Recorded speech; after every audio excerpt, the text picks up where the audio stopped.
നമസ്കാരം. അഘോര വിഷൻ ചാനലിന്റെ പുതിയൊരു എപ്പിസോഡിലേക്ക് ഏവർക്കും സ്വാഗതം. ഇന്ന് നമ്മളിവിടെ പറയാൻ ഉദ്ദേശിക്കുന്നത് ഗ്രഹങ്ങളിൽ ഏറ്റവും അപകടകാരിയായ, നമ്മളെല്ലാം വിശേഷിപ്പിക്കുന്നത് ശനിയാണ് ഏറ്റവും അപകടകാരി എന്നാണ്. പക്ഷെ ഒന്ന് മനസ്സിലാക്കണം, ശനിയേക്കാളും അപകടകാരിയാണ് രാഹു എന്ന് പറയുന്ന ഗ്രഹം. രാഹു ഒരു വ്യക്തിയുടെ ജാതകത്തിൽ മോശം സ്ഥാനങ്ങളിലാണ് നിൽക്കുന്നതെങ്കിൽ അദ്ദേഹത്തിന് നിരവധി പ്രശ്നങ്ങളായിരിക്കും ഉണ്ടാവുക. ഒരാൾക്കും പറഞ്ഞറിയിക്കാനോ ഒരു അസ്ട്രോളജറെ കൊണ്ട് ഇന്ന പ്രശ്നം നിങ്ങൾക്ക് ഉണ്ടാവും എന്ന് പറഞ്ഞറിയിക്കാൻ ഒരിക്കലും സാധിക്കില്ല. നമ്മളൊക്കെ ചിന്തിക്കുന്നതിലപ്പുറമായിരിക്കും രാഹുവിന്റെ പ്രഹരം എന്ന് മനസ്സിലാക്കണം. ശനിയും മോശക്കാരനല്ല, പക്ഷെ നമ്മളെല്ലാവരും ശനിയാണ് കുറ്റപ്പെടുത്തുന്നത്. അപ്പോ നമ്മൾ മനസ്സിലാക്കി വെച്ചിരിക്കുന്നത് ശനിയാണ് ഏറ്റവും അപകടകാരി എന്നാണ്. കണ്ടകശനി, ഇടകശനി എന്നൊക്കെ പറഞ്ഞ് നമ്മൾ പലതരത്തില് ശനിയെ കുറിച്ച് പറയാറുണ്ട്. അതൊക്കെ ഉള്ളത് തന്നെയാണ്. പക്ഷെ ഈ ഒരു അവസ്ഥയിൽ ശനിയും അങ്ങനെ തന്നെയാണ് എന്നുള്ളത് തന്നെയാണ്. പക്ഷെ രാഹുവിന്റെ വിഷയത്തിലേക്ക് വരാം. രാഹു മോശമായാൽ അത്ര അധികം മോശം ഉണ്ടാക്കുന്ന ഒരു ഗ്രഹം കൂടിയാണ് രാഹു എന്ന് നമ്മൾ മനസ്സിലാക്കണം. ഞാനടക്കമുള്ള യൂട്യൂബർമാര് അസ്ട്രോളജി ചെയ്യുന്ന അവർ പറയുന്നത്, നിങ്ങൾക്ക് ആ ഗുണം ഈ ഗുണം, സമ്പന്ന യോഗം, കോടീശ്വരന്മാരാകും എന്നൊക്കെ വിളിച്ചു പോകുന്നുണ്ട്. ഞാനടക്കമുള്ള ആൾക്കാര്, ഞാൻ എന്നെ മാത്രം എടുത്തതായി പറയല്ല, ഞാനടക്കമുള്ള എല്ലാവരും. പക്ഷെ ഇതൊക്കെ നമുക്ക് ഫലത്തിൽ വരും ചെയ്യില്ല. നിങ്ങളെ പോലുള്ള ആൾക്കാർ ചിന്തിക്കുന്ന എന്താണ്, ഇതൊന്നും ഫലത്തിൽ വരുന്നില്ലല്ലോ, ഇവര് അത് രാവിലെ പോയിട്ട് വൈകുന്നേരം വരെ പറയുന്നുണ്ട് യൂട്യൂബില്, നിങ്ങൾക്ക് ആ ഗുണം ഈ ഗുണം എന്നൊക്കെ പറയുന്നുണ്ട്. ഇതൊന്നും നിങ്ങളുടെ ജീവിതത്തിൽ വരുന്നും ഉണ്ടാവില്ല. സ്വാഭാവികമായിട്ടും ജ്യോതിഷം ഒരു തട്ടിപ്പാണോ എന്ന് ആരായാലും ചിന്തിച്ചു പോകും, അല്ലെ? അതിനെക്കുറിച്ച് വ്യക്തമായ ഒരു അറിവില്ലാത്ത ഒരാള് ഇതൊരു തട്ടിപ്പാണോ എന്ന് ചിന്തിച്ചു. പക്ഷെ ജ്യോതിശാസ്ത്രം ഒരിക്കലും ഒരു തട്ടിപ്പല്ല, അതൊരു ശാസ്ത്രമാണ്. പറയുന്ന ആൾക്കാരുടെ രീതി അനുസരിച്ചിരിക്കും അതിന്റെ ഗുണദോഷങ്ങൾ എന്ന് മനസ്സിലാക്കുക. എന്തായാലും നിങ്ങൾക്ക് വരാനുള്ള സൗഭാഗ്യങ്ങൾ വന്നിരിക്കുകയും ചെയ്യും, നിങ്ങൾക്ക് കിട്ടാനുള്ള ദുഃഖ ദുരിതങ്ങൾ കിട്ടുകയും ചെയ്യും.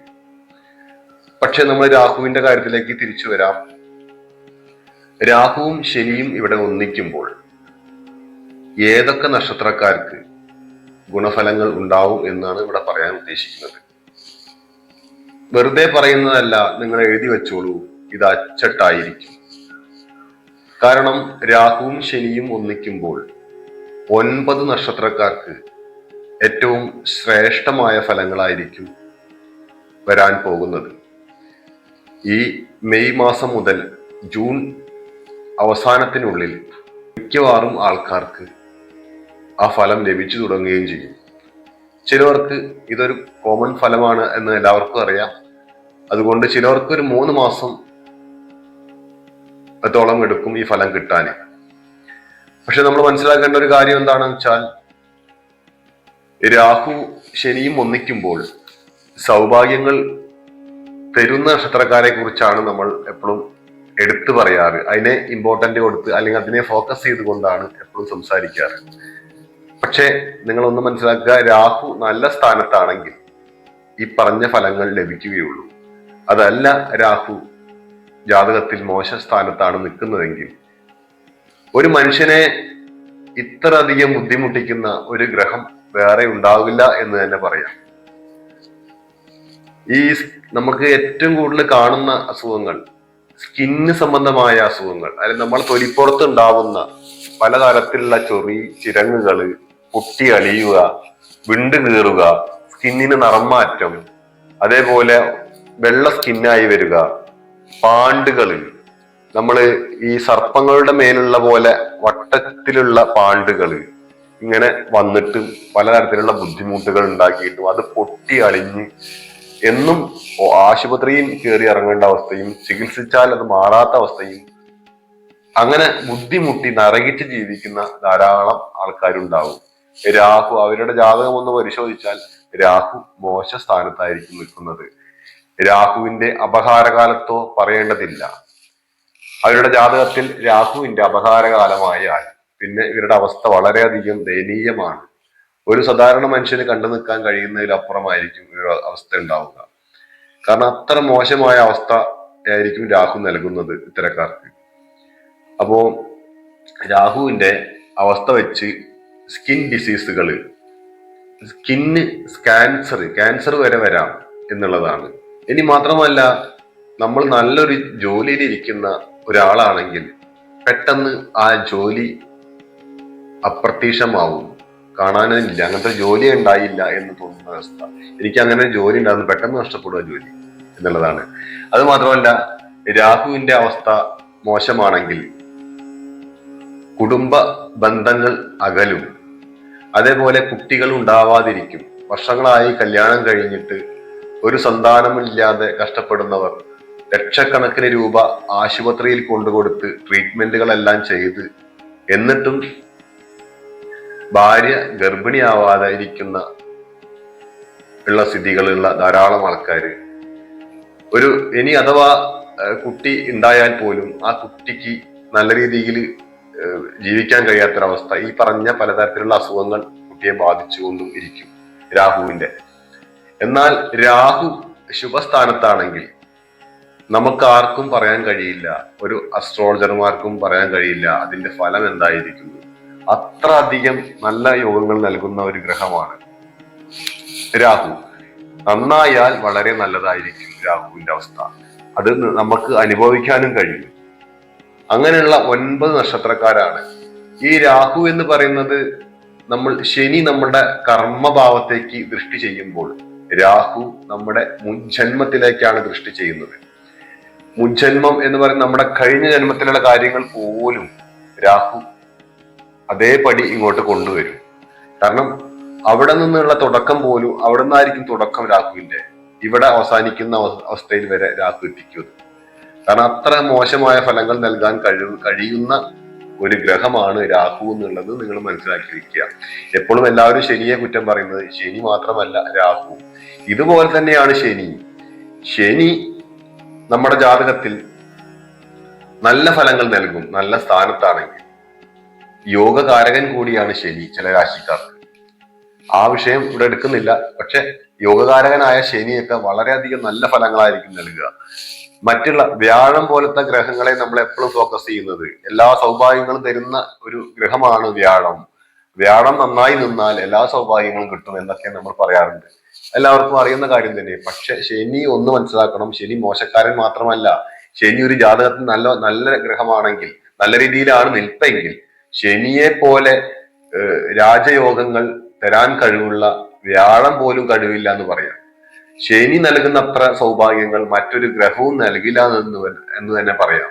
അത്ര സൗഭാഗ്യങ്ങൾ നൽകാൻ കഴിവുള്ള ഗ്രഹമാണ്. നമ്മളെ സമ്പന്ന രീതിയിലേക്ക് എത്തിക്കാനും നല്ല പൊസിഷനിൽ ജീവിക്കാനും ഒക്കെ സാധ്യത ഉണ്ടാക്കി തരുന്ന ഒരു ഗ്രഹമാണ് ശനി എന്ന് മനസ്സിലാക്കുക. ശനിയെ കുറ്റപ്പെടുത്തുന്ന എല്ലാവരും കണ്ടക ശനിയാണ്, ഏഴര ശനിയാണ്, കഷ്ടകാലാണ്, അങ്ങനെയൊന്നും ചിന്തിക്കരുത്. നമ്മുടെ ജാതകത്തിൽ ശനി എങ്ങനെയാണോ നമുക്ക് അതിനനുസരിച്ചായിരിക്കും ശനി ഫലം നൽകുക. അതുപോലെ തന്നെയായിരിക്കും രാഹു ഫലം നൽകുക. നമ്മളെ ജാതകത്തിൽ നന്നെങ്കിൽ നന്നായിട്ട് തന്നെ ഫലം ചെയ്യും, മോശമാണെങ്കിൽ മോശമായ ഫലം തന്നെയായിരിക്കും ഇവർ നൽകുന്നത് എന്ന് മനസ്സിലാക്കുക. രാഹുവിന്റെ ദശാകാലം, അപഹാരകാലം എന്നീ സമയത്തൊക്കെ രാഹു മോശ ഫലങ്ങൾ നൽകുമെങ്കിലും ആ സമയത്ത് നമ്മൾ എന്ത് ചെയ്യണം?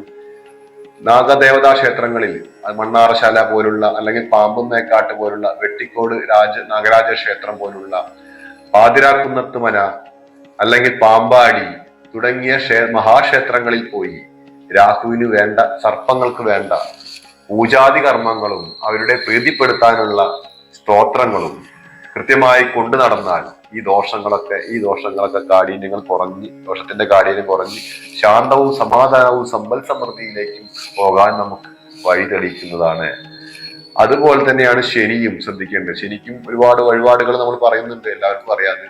അതൊക്കെ ചെയ്ത് മുന്നോട്ട് പോയി കഴിഞ്ഞാൽ ഈ പറയുന്ന സുഖാനുഭവങ്ങൾ ജീവിതത്തിൽ ഉണ്ടാവുകയും ചെയ്യും എന്ന് മനസ്സിലാക്കുക.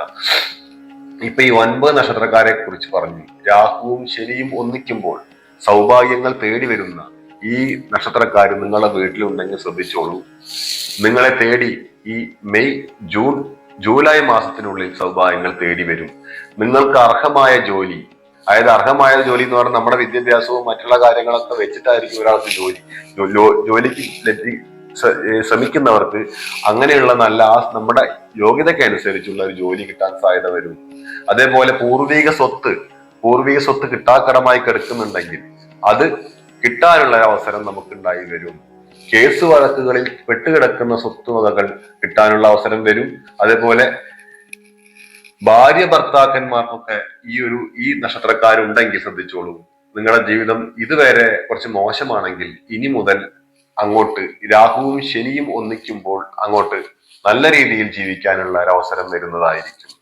അതുപോലെ വിദ്യാർത്ഥികളാണെങ്കിൽ പഠനത്തിൽ വിദേശത്തൊക്കെ പോവാനും അതുപോലെ നല്ല രീതിയിൽ പഠിക്കാനും ഉള്ള ഒരു അവസരം ഈ രാഹുവും ശനിയും കൂടി ഒന്നിക്കുമ്പോൾ ഈ 9 നക്ഷത്രക്കാർക്ക് ഉണ്ടാവുമെന്ന് നമുക്ക് ഉറപ്പിച്ച് പറയാം. അച്ചിട്ടായിരിക്കും. പക്ഷെ എങ്കിലും ശ്രദ്ധിക്കുക, കോമൺ ഫലമാണ്. ലക്ഷക്കണക്കിന് ആൾക്കാർ ഒരു നക്ഷത്രത്തിൽ ജനിക്കുമ്പോൾ അവർക്ക് എല്ലാവർക്കും ഒരേപോലെ കിട്ടണമെന്നില്ല. നിങ്ങൾ ആദ്യം ഇത് ഒന്നിച്ച അതേ സമയത്ത് തന്നെ എല്ലാവർക്കും ഒരേപോലെ ഫലം കിട്ടില്ല. 2 3 അല്ലെങ്കിൽ 1 2 3 മാസങ്ങൾക്കുള്ളിൽ തീർച്ചയായിട്ടും ഫലം ലഭിച്ചിരിക്കും എന്ന് മനസ്സിലാക്കുക.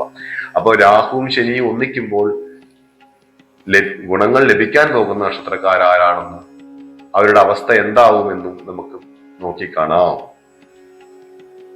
അതുപോലെ തന്നെ രാഹു സൗഭാഗ്യങ്ങൾ തന്നു തുടങ്ങിയാൽ ഒരു അസ്ട്രോളജർമാർക്കും ഞാൻ പറഞ്ഞില്ലേ അത് കണ്ടെത്താൻ കഴിയും. ഇത്ര അധികം എത്തും അല്ലെങ്കിൽ ഇന്ന രീതി വരെയാണ് പോകുള്ളൂ എന്ന് പറയാൻ കഴിയില്ല.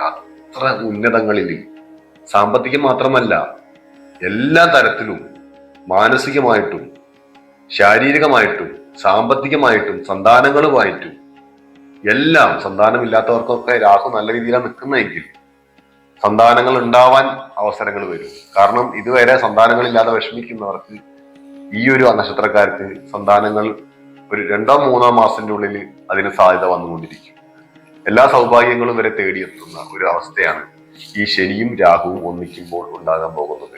ആ നക്ഷത്രക്കാർ ആരൊക്കെ നോക്കാം.